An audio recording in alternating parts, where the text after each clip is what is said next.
Hey guys, welcome back to my channel. If you're new here, I'm Amy, and in today's video we are going to be talking about sublimation printers, specifically the pros and cons and just overall differences between the two main sublimation printers that you hear most about, the Sawgrass printer and an Epson printer. So if you are new to sublimation, you're trying to do the research on which is best for you, or maybe you're looking at possibly switching your sublimation printer and just want a little more information, this video is going to be for you. So be sure to hit the subscribe button, and let's go ahead and jump on into it. So we are going to be addressing four main differences between these two printers. We're going to go over the overall price, the quality that each machine produces, as well as the maintenance required and the ink replacement cost of each machine. So to go ahead and address the first category of price, let's start with Sawgrass. So within Sawgrass, there are two main Sawgrass sublimation printers. They have more industrial, super large ones, but for the sake of this video, we're going to stick to the average sublimation user, which I feel like is not going to use a commercial printer. So your average Sawgrass printer is going to either be your SG500 or your SG1000. Now an SG500 is going to be the entry level, if you will. That one is going to run you, the ink and the printer, your starter kit. It's going to run you around $575 or so. Now, the SG1000 is going to be closer to $1,500. So as you can see, it's quite the price difference. They're both going to be wonderful sublimation printers. Your biggest difference is going to be that an SG500 is going to only print at about an 8.5 by 11 standard sheet of paper, max. Now, you can add special attachments onto it that you'd have to purchase that will allow it to print longer sheets, but it will never be able to go past an 8.5 width. So you need to keep that in mind. If you're doing it at SG1000, that printer can go up to an 11 by 17 print piece of paper, and it also could have attachments to make it go a little larger. So that's the difference between those particular two and the prices between the Sawgrass. Now, that being said, let's jump on over to the price of the Epsons. Epson, like Sawgrass, there are many different models that you can choose, and each model is going to range in price. And my very first printer when I started with sublimation was an Epson C8 8 Plus.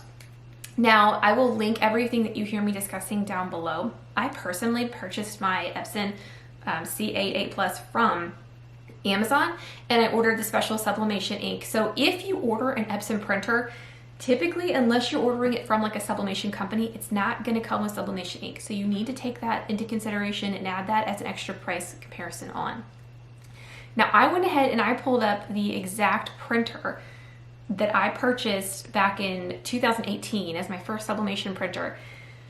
At the time, guys, that bad boy was like $150. It is now going for $540 on Amazon.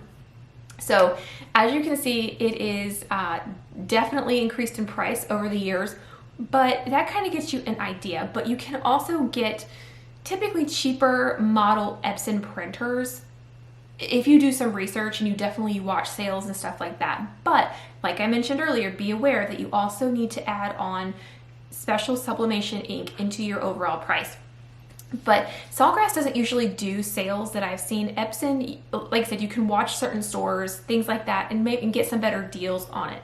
So that is basically going to be your price difference between the two. Okay, the second category that we're going to address is going to be the quality of each print that you get. Now, each one is going to sublimate well. Don't get me wrong. It's not like you're going to be like, oh, if you don't get a Sawgrass or an Epson, you're just not going to get the good quality print. That is not true at all. You can get a beautiful sublimation print with either of these machines. But, and this is again from my experience, when I had a Epson print, I did have more maintenance issues and more overall quality issues. And the reason being, in my opinion, is because Sawgrass is designed, and that is its only purpose. It was made to be a sublimation printer. Epson is not. Epson is a regular printer that you take and you convert with sublimation ink. So you do need to take that into consideration. Personally, that's how I feel. Now, and what I say by quality is when I was using my Epson printer, I would get these tiny little dots that would splatter out on the paper. It's so tiny that a lot of times you wouldn't even notice it until you went to go and press like the design on a mug. And then you would look at your design, you're like, why are these little random ink dots here? it was from the printer just producing too much ink at a time, putting it out. And I would have to go through and I would have to clean and do all of that, which that'll be a separate category. But the quality of it, which is just not quite the same. And I will say, since I've had Sawgrass, and I've had it for years, I've never once had that issue of where are these random ink dots coming from. It's very good at controlling the amount of ink laid down with each print so that extra splattered ink isn't an issue. Another thing also, if you are in any sublimation groups, you will notice that people from time to time will put up issues that they're experiencing like this, and they'll ask people what's going on with it. And like in this one, it has lines running down it. Now, again, you can have this with either printer. I'm not saying that if you get a Sawgrass, it's going to be the miracle cure for all your sublimation issues. It won't.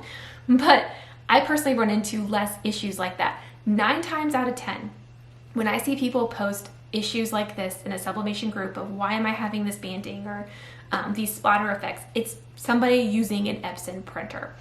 They take more maintenance. They don't produce the exact same. If I had to put side by side and said which one produced a better quality, every single time I would pick Sawgrass. Every time. Again, my experience, my opinion. Okay, now jumping on into maintenance, we're going to look at Sawgrass. Sawgrass, because again, it is designed to be a sublimation printer. As long as it is plugged in and powered on, it will routinely clean its own printer heads without you having to go in and tell it to do that. Now you can go in and force it to do a print head clean if you're having an issue or something like that, but it will automatically take care of that itself if it's powered on. And that is really great because it's going to keep the ink heads from drying up. So it has a lot less maintenance required, and that it's kind of a just, if you will, self-sufficient as long as it is on.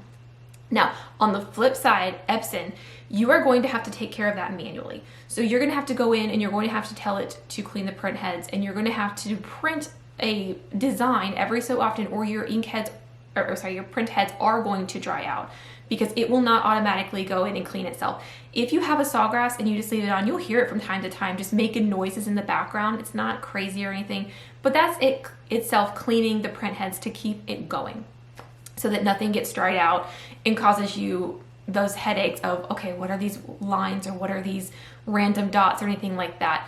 So definitely overall, less maintenance is going to be your Sawgrass printer.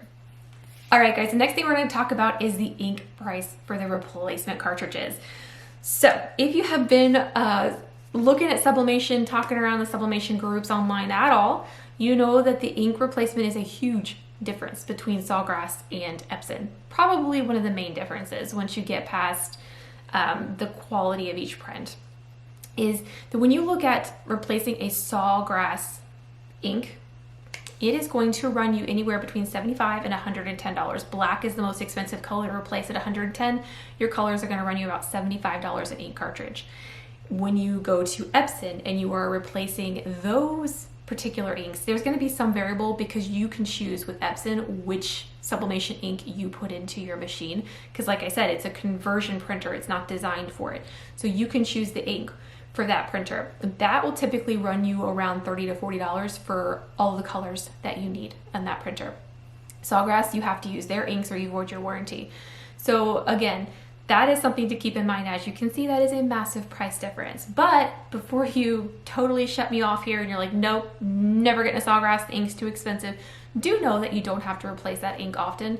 Personally, I replace it maybe once a year, and I get a ton of prints out of it. So it is an overall taking into consideration what's important to you in your sublimation journey, what you value maybe more than others. For me personally, I'm willing to spend more on the ink to not have to deal with the maintenance issues and the little paint splatters that I told you I got before with Epson. I spent so much time on that. Time is money. For me, I didn't want to have to be sitting there with a flashlight trying to fix my printer and do everything like that. So while the ink is cheaper with Epson, do take everything into consideration when you're deciding what is right for you. So let me know in the comments which printer you have. If you have questions, let me know. I am happy to help. And everything you see me mention today, these different printers, all this jazz, I'll link it down below so you can personally click on it, take a look and see what's best for you. But thank you again for watching, and I hope you have a great day.